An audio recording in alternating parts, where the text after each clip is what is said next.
Hi everybody, this is Rick Donovan, owner of Donovan Photographics, creator of Peace Through Profit, and founder of Masters of the Wall Portrait Seminars. I get a lot of questions about in-person sales. What is the mystery? Well, it seems like if you've never done it, it's a big mystery. How do you present yourself? Well, the first thing I recommend is doing what we call a design consultation, what's commonly called, I use the term portrait planning session. I like that a little bit better. It takes anywhere between 60 minutes to 90 minutes for me to go through something with my clients and show them all the things that we do. The best part about it is the clothing consultation. Today we're going to discuss clothing, what to wear. This is how I present it, what I say to my clients. First of all, I have a little packet like this to give to my clients. This has a bunch of information in there, vital information that's really important for the clients to know. Most of the time they'll never look at it once I put it back away. But it has clothing brochure, of course, a sample of our canvas, and some information about our studio. During my presentation, I will say, let's talk about some clothing ideas and some other things. And then I take this out, take off the ribbon, and I have a little bio, and I tell them, this tells you about how wonderful we are, but you've probably figured that out by now. And I set that aside so they don't dwell on it too long.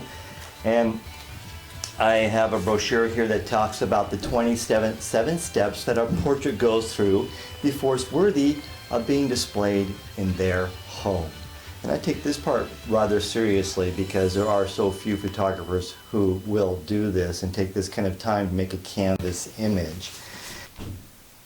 Then I talk about our guarantee. I'll let our clients know that their portraits are 100% guaranteed. They have to love them or they don't pay for it. That takes all the risk out of it. And yes, there will be people who might take advantage of that, but it's so rare that you really won't have to worry about it. Especially the guarantee makes it easier for them to invest risk-free.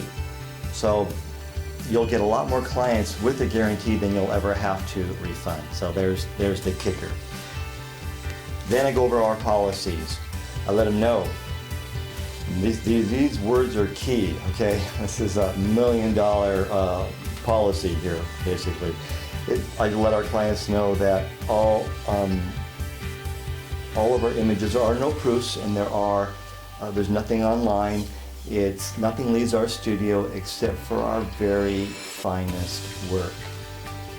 And you see, I always pause, I slow down at that point and then pause, because that's the part I want to sink in. And wherever you pause is where people will stop and remember our very finest work. So that means they're not going to see it on a disc or online. I don't do any of that. I just let them know that. We also ask that people order within 30 days of the actual session. And it's pretty important that the both of you come back in when it comes time to order, so that you can be in agreement upon what it is that you want. Now this is carefully worded. This talks about how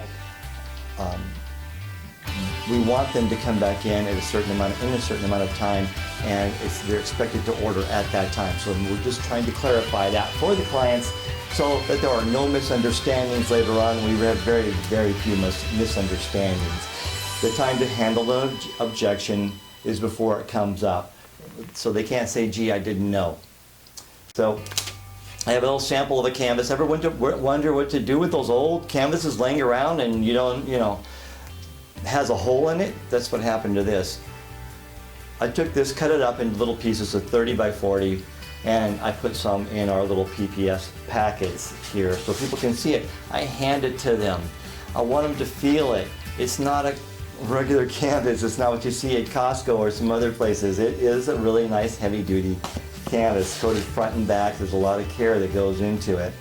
Then I talk about how portraits are being used in the home as you would any other fine work of art. This is a marathon brochure. I simply go through it.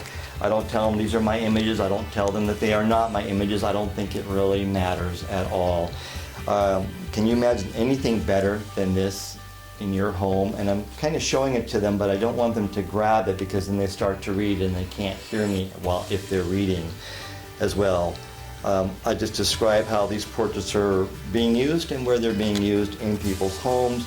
I talk about how portraiture can be used as you would any other work of art, and one of my clients told me that it feels like having a piece of furniture custom made to fit our home and our lifestyle.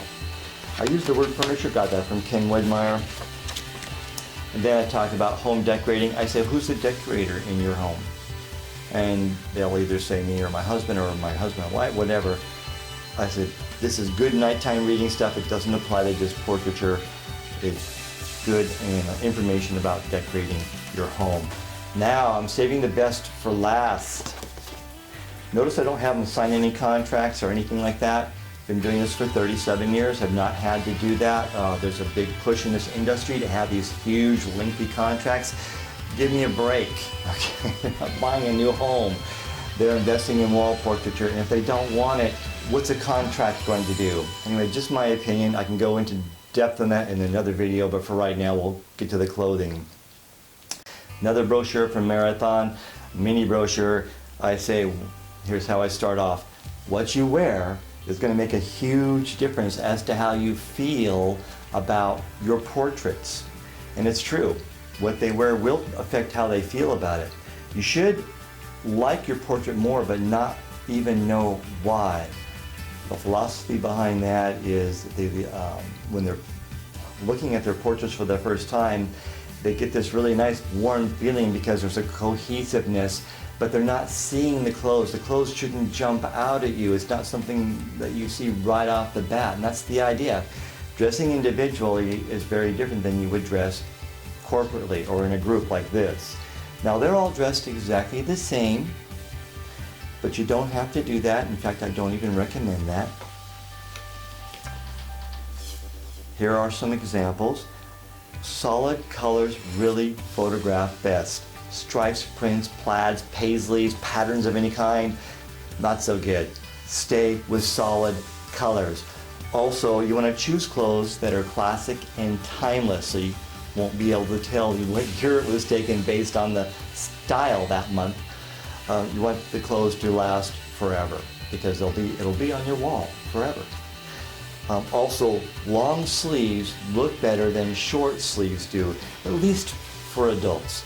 Your kids, they might be able to get away with a little bit, maybe a half sleeve like I'm wearing today, but overall, long sleeves look much, much better. Now, this is exactly how I present it to my client. If they say, well, why is that?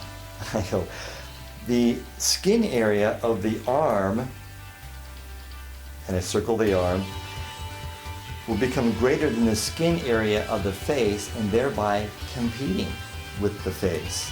Now there are exceptions to this, and I might name some exceptions, but another real reason is basically, especially moms, do not like looking at their arms. Their arms always tend to look bigger in a portrait, and it makes it difficult for me to pose them correctly if their arm is hanging out. So I have to make do with what I've got. And stay with solid colors. We also recommend colors that are more subdued. Stay away from primary colors, bright pinks, reds, blues, and stay with a more subdued or softer color, especially for outdoor images. And between you and me, the worst color in the world is red. I have had not very good orders from anybody wearing red clothing. Don't ask me why. Here we have a mother and a daughter sharing a special moment. Imagine mom in a business suit. Now that would have a completely different message. Even though they're not dressed identical, but they are dressed in clothes that make sense together. And that's really all you're trying to accomplish, is have the clothing make sense together. I then flip over to the next page, and I show a little boy. Cute kid, nice snapshot, but that is not going to go up on my wall. This one, however, I would be proud to display on my wall. I'd be real happy with that one. Shoes. We will be doing portraits from head to toe, so look out for what is on your feet. Here you see they're wearing like white boots. That's pretty awful. This is much, much better. So look out for your shoes. Here's a group. It looks like you just grabbed 3 random people off the street, and that's exactly what it looks like. This one was a lot more cohesive because they're wearing clothes that make sense together. Moms, oh, I did that one already. Okay, hair and makeup. If you wear makeup, we recommend wearing just a little bit more makeup than you normally wear. Not a lot, just a little. Now, if it's a woman you're talking to and you're looking at her, judge for yourself whether she already wears enough or not. And then I use my discretion as to whether I tell her to put a little bit more on or maybe take a little bit more off for outdoor portraiture. If you have hair, because maybe the husband's not there, so I say that kind of jokingly.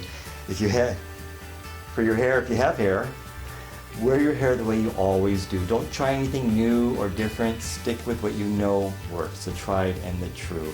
I would recommend avoiding a fresh haircut and probably get your haircut at least a week or 2 in advance if you want to get a haircut prior to your session, so it has time to grow out and look like it always does.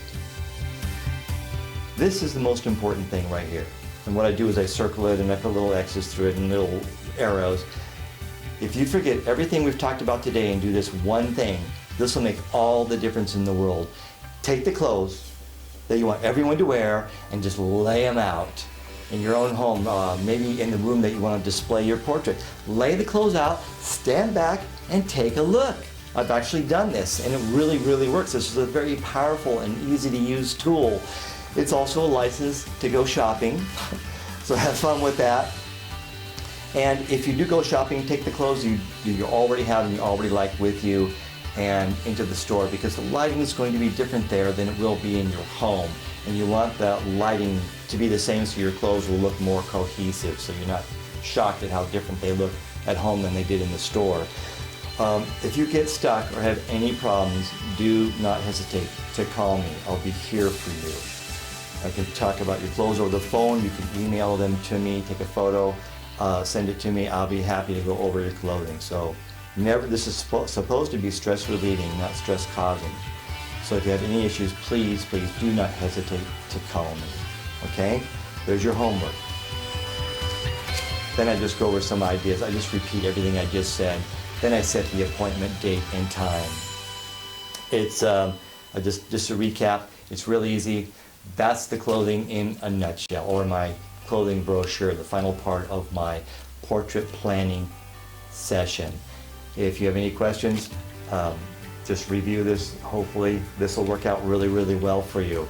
Write a script, get down what you're going to say it to each client the same way so you never leave anything else so they can't say you didn't tell me. You want to make sure every client gets that same information. Right? Thanks so much. I'll see you next time.